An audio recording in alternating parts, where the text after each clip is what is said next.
O cadro de persoal da Policía Local preocupa o Concello de Cambados. A falta de axentes puxo de acordo as 4 formacións do cuadripartito. Urxe buscar canto antes unha solución. Para iso queren celebrar unha xuntanza coa delegada do Goberno en Pontevedra. Nese encontro participarían tamén representantes do comercio local para poñer sobre a mesa as situacións de inseguridade vividas en moitos establecementos, poñendo foco nos roubos rexistrados nas últimas semanas. Para buscar esa solución, penso que se necesita reunir entre todos os afectados e ver cal é o modo máis axeitado de poder suplir este problema que temos agora no Concello. Con toda a incorporación de novos axentes á Policía Local non é algo doado. O Corpo conta arestora con 4 persoas interinas dende o 2009. A Lei de Coordinación da Policía Local deu un prazo para que eses casos fosen regularizados e incorporados ao cadro de persoal, algo que teria que ter feito a anterior corporación municipal.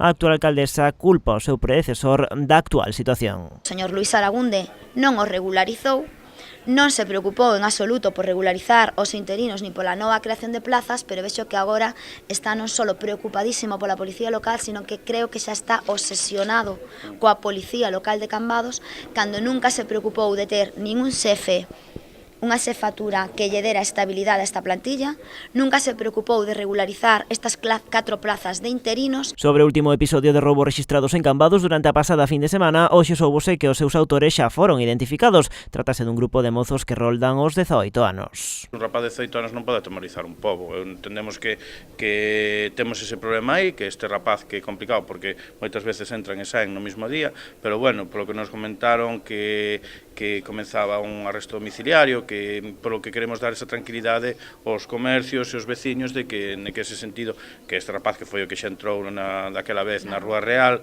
que foi o que entrou estes días na Mercé, no Pombal e máis nestes vehículos, pois que estén tranquilos. Dende o Concello aproveitan para felicitar a Garda Civil polo seu traballo que culminou coa identificación dos ladróns apenas unhas horas despois de teren cometido roubos.